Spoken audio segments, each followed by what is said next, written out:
That's what you. I know to send the video.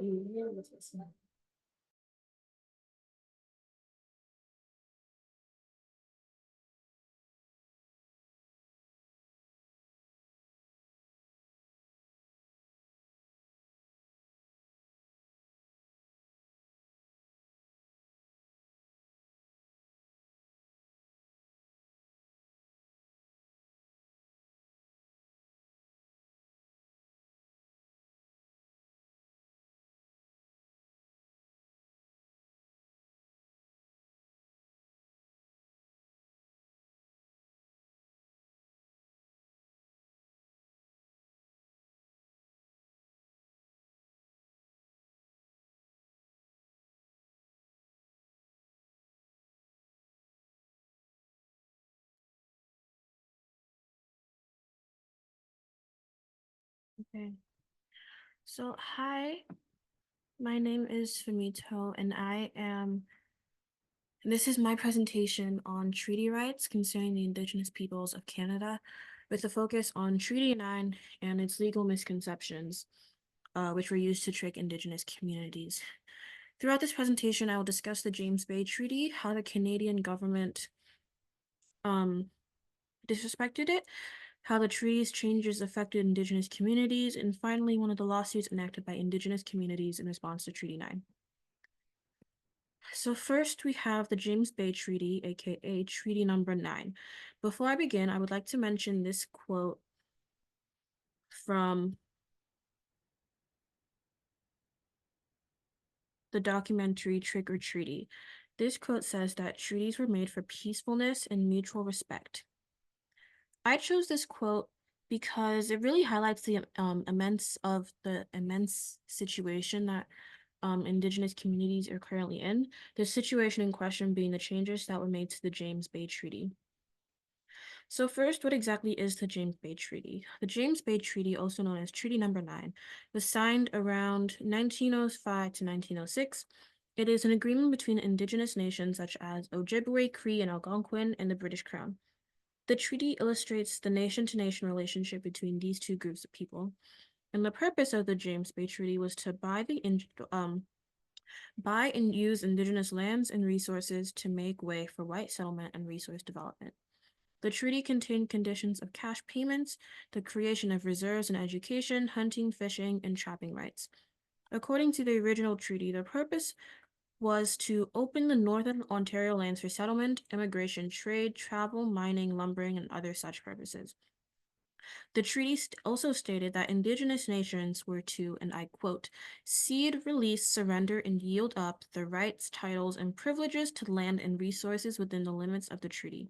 The total area of the land was about 336,700 kilometers squared, with part of the land in the Northwest Territories and the other part in Ontario, Quebec, and Manitoba. It is safe to say that already the James Bay Treaty doesn't seem like a great thing for Indigenous people. That will be proven more in these following slides. So now that we know what the James Bay Treaty is, let's move on to how the treaty was disrespected and misused by the Crown. The legal interpretations of Treaty 9, or the James Bay Treaty, created many controversies, such as, did the Cree and Ojibwe leaders understand the meaning and arrangement of cede, release, yield up, and surrender? We can't really say for sure, as these terms were not part of the Cree and Ojibwe language and did not align with the way of life and worldview of the Cree and Ojibwe nations. However, the bottom line is that the treaty negotiations involved Indigenous communities and nations insisting that their way of life not to be interfered with, and that their fishing and hunting grounds to be left alone. The Crown representatives assured them that their rights and requests would be honored, so the Indigenous leaders agreed to sign the treaty, because why wouldn't they? However, it is important to note here that the written treaty was never translated into Anishinaabe or Cree languages, and no physical copy of the treaty was left with Indigenous nations. In fact, the majority of Indigenous people didn't find out what the treaty really said until 25 years later. So essentially, there were really two treaties, the written treaty and the oral treaty. The written treaty was the fake treaty. While that word may seem harsh, I believe that it's true because none of the indigenous leaders knew that what they were signing was different from to that of the oral treaty, which we'll get more into soon. Anyway, the written treaty was what was mentioned before. Indigenous people had to give up their rights, lands, and resources and be good and loyal subjects of the king. In addition, Treaty 9 nations were meant to receive a small payment of $8 per person upon signing the treaty, and then an additional $4 per person every year moving forward. However, the oral treaty was the original treaty that indigenous nations agreed to work alongside the crown and share the land and resources, which is what they believed in, and that was the worldview that they lived through in their day-to-day life, the sharing of land and resources. While the crown refuses to acknowledge the original treaty, indigenous nations have proof of it, as they keep detailed and strict records through their own oral traditions. This form of record keeping has been recognized as valid evidence in the Canadian legal system. Third, how were the indigenous peoples affected by Treaty Number 9? So the main thing was that Treaty 9 had significant changes to the quality of life of several, if not all, indigenous nations and communities. A lot of the things that were new was new infrastructure. So hydroelectric power development negatively affected traditional territories. So by this, I mean that power stations dammed multiple rivers in the Treaty 9 land and territories, including the James Bay watershed, which flooded hunting land and altered ecosystems. So the land was damaged and um, animals lost their homes, plants were flooded and couldn't grow, and indigenous communities lost their hunting grounds, which created restrictions on hunting, fishing, and trapping, which was a significant part of their day-to-day life. The second way, indigenous quality of life, and perhaps the most crucial way, was the creation of residential schools. So John Dick, who was a Cree representative that was present at the treaty negotiations in 1905, mentioned that his people hoped the treaty would lead to an establishment of schools in which indigenous children would receive an education.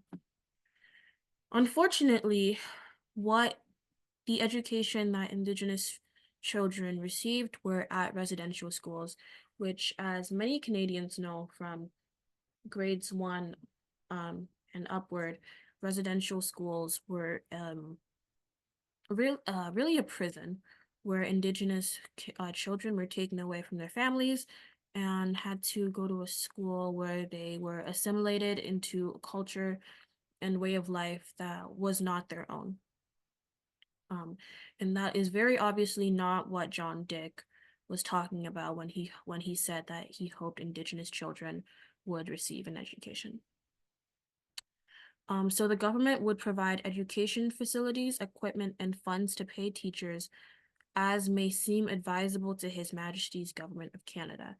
So that's basically the Crown's excuse or reasoning behind the residential schools. It's really a subtle way of saying these are the schools that your children can receive education in because that's what they deserved, which is obviously not true. So finally, we have the lawsuit for that an indigenous group called Plaintiff Nations enacted because of Treaty 9. So basically um Plaintiff Nations, an indigenous group, basically said that they want to sue the Canadian government because they feel that they were wrongly judged by the Canadian government. And so they wish to issue injunctions to stop any resource-related development unless Indigenous consent is given. This is basic common sense, I think, because if it is their land, then obviously they should have a say in what goes on in their land. which ties into narrative sovereignty, which I know we covered at the beginning of the course. Um, and they also wish that they would provide compensation for damages that were caused by over a century of forced extraction of land, which again seems fair because it is their land that the Canadian government and Canadian legal system, police, everyone has been trespassing on. And then finally, they wish that the Canadian legal system would recognize that a legal requirement that First Nations must give their free, prior, and informed consent to any and all development in Treaty 9 territory. Again, this is common sense as it is their land, and they should have the final say in what goes on in their land. And the plaintiff nations want to be respected as the final decision makers as to where, when, and how these resources are going to be extracted on their territories. They are going to court to prove that Treaty Number 9 protects their rights to sovereignty, a way of life, and jurisdiction to protect their land. Thank you for listening to my presentation. I know it was a little bit messy and all over the place, but I hope you learned something new about, maybe not learn something new, but I hope I showed my knowledge on Treaty 9 and how it really relates back to land and sovereignty, because the indigenous nations and communities should have the final say in what goes on in their land, what happens on their land. And yeah, thank you.